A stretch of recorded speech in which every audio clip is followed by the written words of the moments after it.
ناظرین، آج ہم آپ کو اٹھرا کے بارے میں بتائیں گے۔ اٹھرا کیا ہے، اس کے اسباب، علامات کیا کیا ہیں اور اس کا علاج آج کی ویڈیو میں ہم آپ کے ساتھ شیئر کریں گے۔ اٹھرا ایک ایسی بیماری ہے جس میں حمل بار بار ضائع ہو جاتا ہے۔ اگر کسی کا حمل ضائع نہ بھی ہو، یعنی بچے کی پیدائش ہو جائے، تو یہ بچہ 8 سال کی عمر سے پہلے فوت ہو جاتا ہے۔ اٹھرا ہونے کی کئی وجوہات ہو سکتی ہیں، جس میں رحم کی کمزوری، خون کی کمی اور اعصابی کمزوری شامل ہے۔ اٹھرا کی علامات میں جلن یعنی ہاتھ پاؤں کی جلن، معدہ کی جلن، آنکھوں میں جلن، چھوٹے پیشاب میں جلن، یعنی کسی نہ کسی صورت میں جلن موجود رہتی ہے۔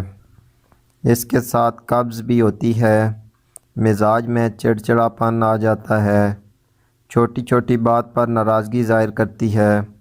یہ ساری علامات اٹھرا کی مریضہ میں پائی جاتی ہیں۔ اس کے علاوہ میں ایک اور بات آپ کو کلیئر کر دوں کہ کچھ بہنیں یہ سمجھتی ہیں کہ اٹھرا کی مریضہ سے میل جول نہیں رکھنا چاہیے یا بات چیت وغیرہ نہیں کرنی چاہیے، کیونکہ اس سے وہ بھی اس بیماری میں مبتلا ہو سکتی ہیں۔ تو یہ بات بالکل غلط ہے۔ یہ بیماری میل جول سے نہیں پھیلتی، بلکہ یہ موروثی بیماری ہے، یعنی مریضہ کے بچوں میں بھی ہو سکتی ہے۔ چلتے ہیں نسخے کی طرف۔ آج ہم آپ کو جو نسخہ بتائیں گے، اس کے استعمال سے انشاءاللہ اٹھرا کی بیماری جاتی رہے گی اور بہت فائدہ پہنچے گا۔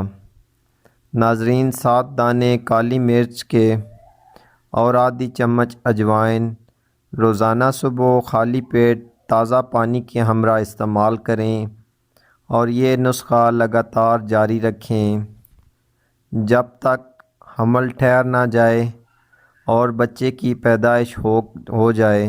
بچے کی پیدائش ہونے کے بعد بھی یہ نسخہ جاری رکھیں، یعنی جب تک بچے کی ماں بچے کو دودھ پلاتی رہے تو یہ نسخہ جاری رکھیں، یا کوشش کریں کہ بچے کو ماں کا دودھ نہ پلایا جائے، تو اس سے بھی بچے کے لیے بہت بہتر ہوگا۔